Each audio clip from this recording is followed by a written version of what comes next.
Alright, the beans are ready to pick now, so it's time to make a batch of dilly beans.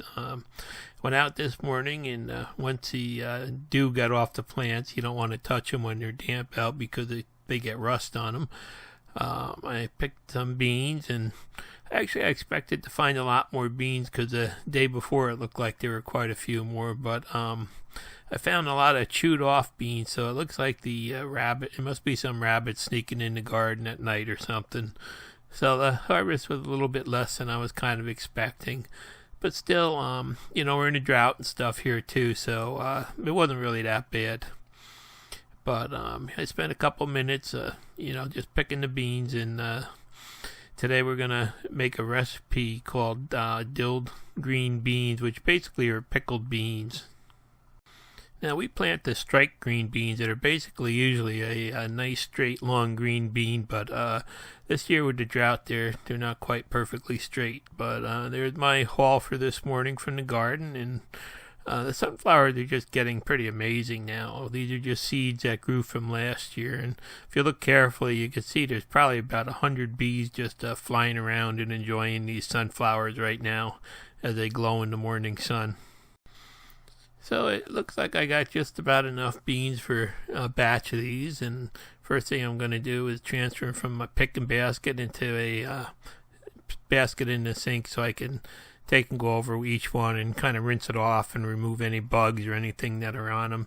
There's no chemicals or anything used in our garden, so they're really safe to eat, but sometimes you get little bugs and just pieces of dirt and stuff stuck on them. So and I'm removing any that I see that may have a bug bite or, a bite out of it and stuff like that, just to be sure.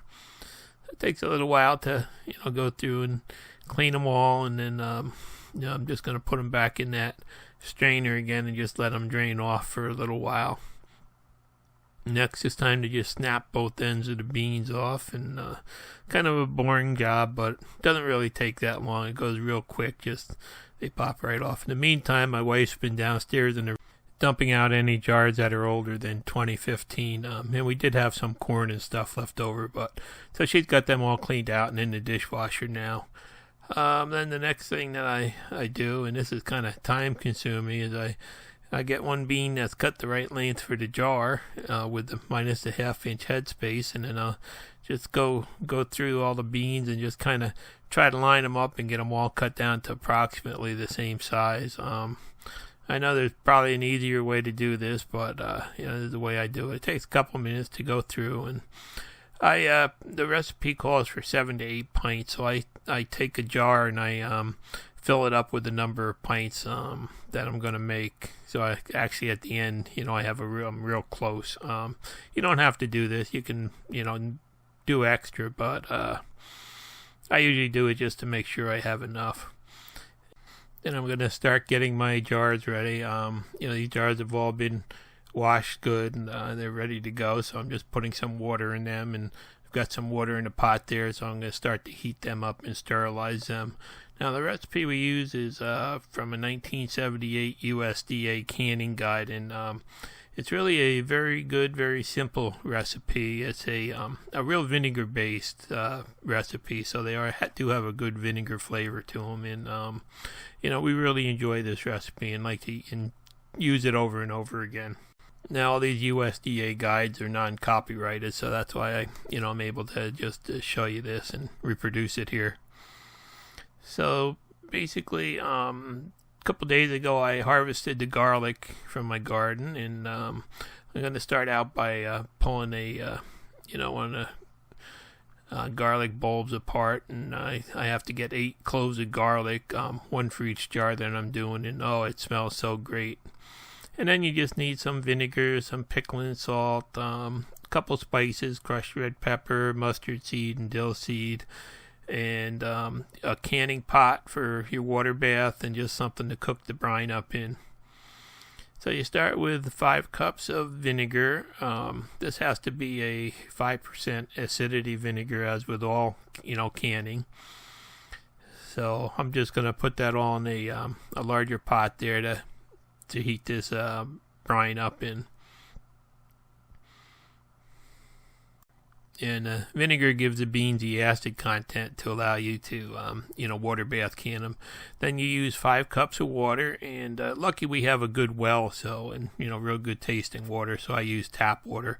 If you have like city water with chlorine or anything like that, you may want to try using bottled water so you don't get that nasty chlorine flavor in it.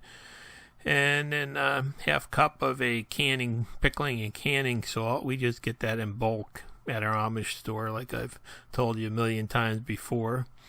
So that's all that goes in the pot. It's a very simple brine, and I'm just going to turn that on and bring that to a boil.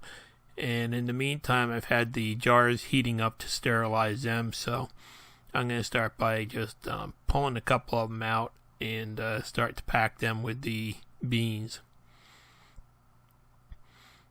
Now, they tell you to pack the hot jar with the beans, but it turns out that the jar is hot, the beans are cold, and by the time you get done, the jar is pretty cold anyway. So, I'm hoping it still stays just warm enough to avoid the thermal shock when you put the boiling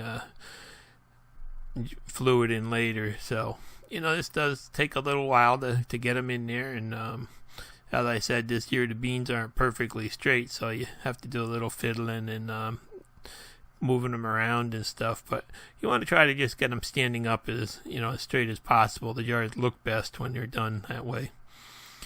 So I did the first couple of them, and now I'm just gonna go along and finish them up. And I know that this basket of beans will fit in 8 jars, so I just continue till each jar is full and the basket was empty. And I'm gonna throw 1 clove of the garlic in each pint. That just gets dropped on top of the jar there.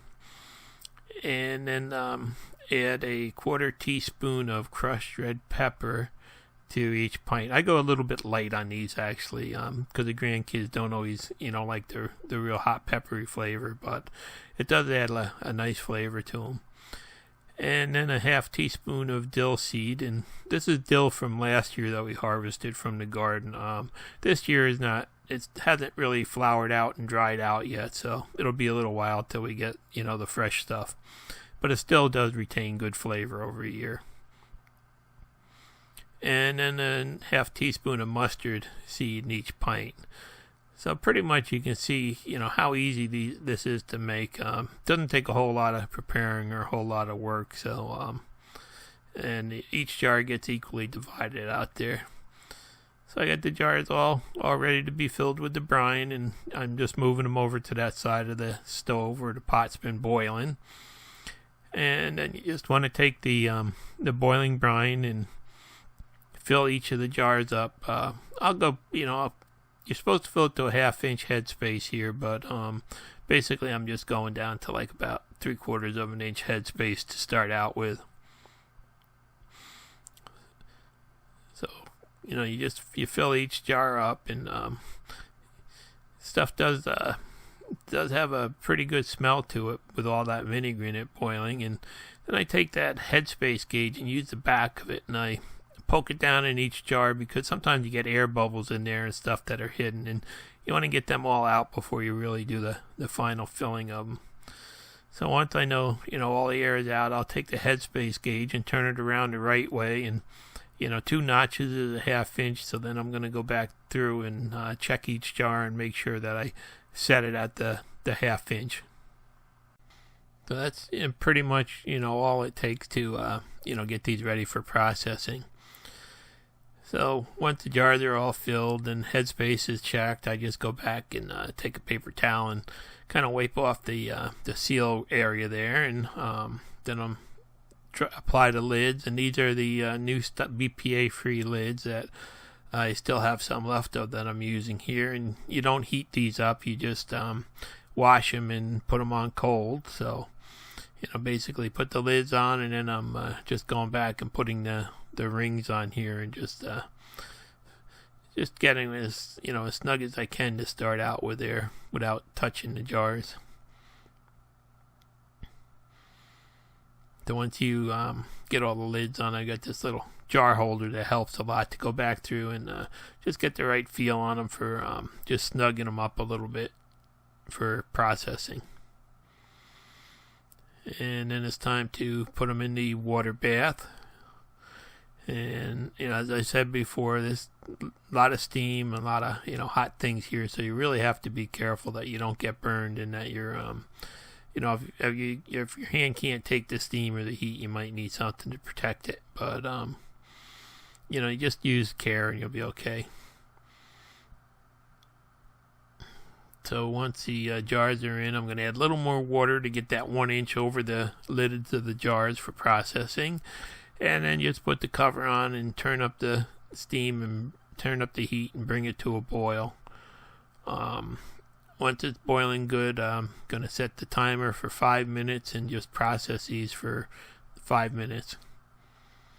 And when that 5 minutes is up, just turn off the heat under them, and I let it sit for a couple of minutes, and I just take the jars right out. You can actually just leave the jars in until it cools if you want to, but I always take them out hot and just kind of, you know, set them on something like I'm setting them on a wood cutting board so there's no thermal shock that could cause them to shatter or break. You don't want to set them directly on like a countertop or a piece of glass or anything like that. You always want to set them on a piece of wood or a towel or something like that. So there they are. They'll all settle to the bottom, and by tomorrow morning, the air will come out of. And you know, you just really have to wait about 6 weeks till they have the flavor before serving them. So this is just another one of those easy to make recipes that we use a lot and we really like. Thanks for watching.